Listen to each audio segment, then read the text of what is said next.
Ladies and gentlemen, Greg McCloskey from ForexLive.com. This is a look at some of the markets as central bank decisions are starting to have a pretty big impact on some of these rates and stock markets and currency rates.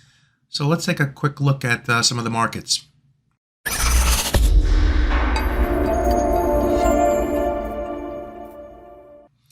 We'll start off by taking first recapping, I guess, what has happened over the last day.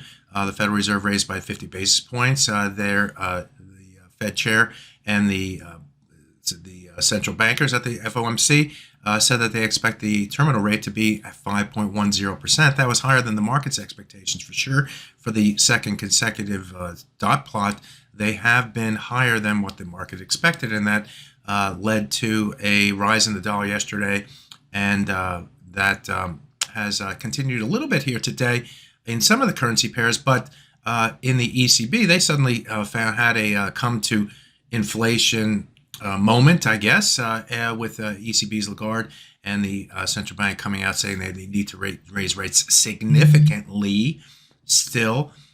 So that has the euro moving higher, and also yields in Europe moving higher as well. The Italian 10-year yield is currently up 26 basis points.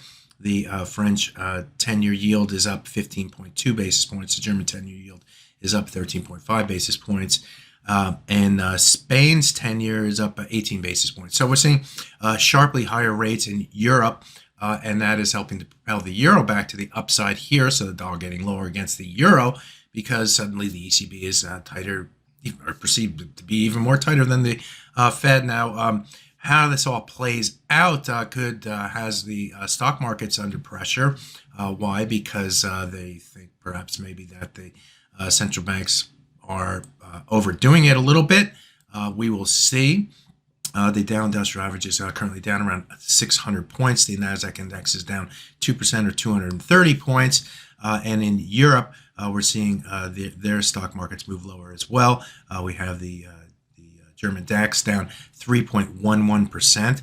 The Francis CAC down 3.15%. UK FTSE 100 down 1%. They weren't as hawkish as the other central banks. And the Spain's IBEX is down 1.78%. So lots of things moving around, and so we'll see how this all plays out. But let's take a look at some of the technicals that are driving the foreign exchange markets. In looking at the euro versus US dollar, as I mentioned, that currency has moved higher.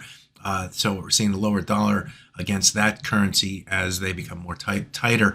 What we saw technically from this currency pair today is that the price did hold once again within this swing area. The swing area defined way back here in May and June, and April, May, and June, I should say. Lots of different swing lows and swing highs through here during this consolidation period where the market moved up and down. This was the key swing area where if it was stay below, it was more bearish. If it moved below, it was more bullish. And you can see how it rotated back and down, up and down and up and down. And in trading in the month of December, we moved up to that level right here and early December and found willing sellers. And we did it again right here before rotating to the upside here on the CPI data that we saw this week. We saw the CPI coming weaker in the U.S. and that propelled the euro to the upside, the dollar lower, and we moved above this swing area.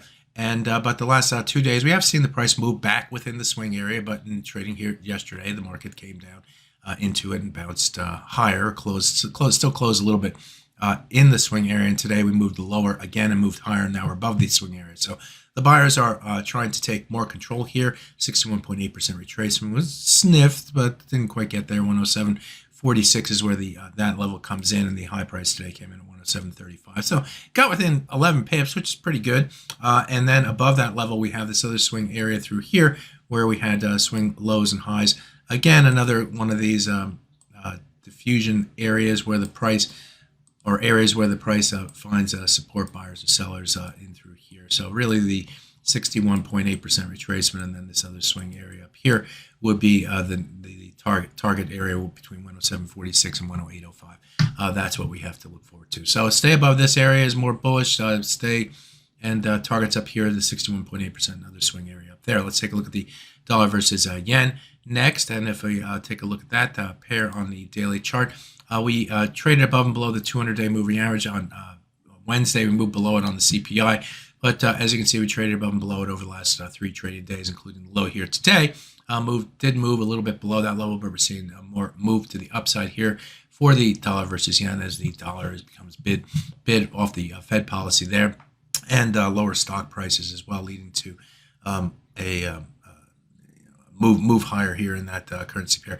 The 200-day moving average 135.45 is going to be a key barometer now and going forward, and the 38.2% retracement is also going to be a level that we're going to be watching.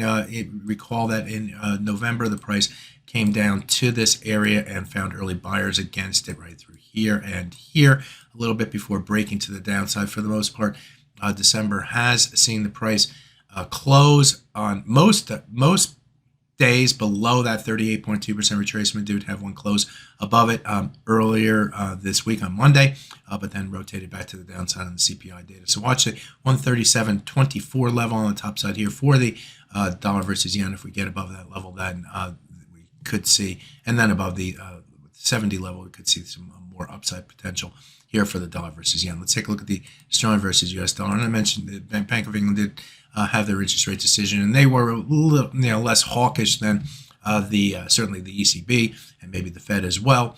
They had, in fact, they had some dissenters who wanted the rate to be not to be as high as 50 basis point hike, so that is less of a hawkish result, I guess, from that central bank. And we have seen the price move back down toward the low end of this swing area again. Different swing lows and swing highs through here, where the market was consolidating. The last time the market tested that level, the market moved to the downside right through here, and that's where we're testing in trading here today.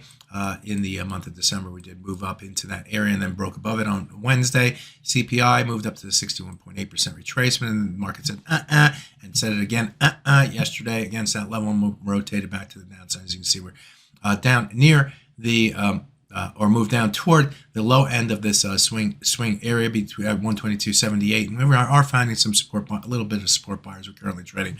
We're at the 123 level for the pound versus U.S. dollar, and we'll see how that whether the market is able to bounce higher or break below that level on continued dollar buying, sterling selling, and have traders thinking about moving back toward the 200-day moving average over time.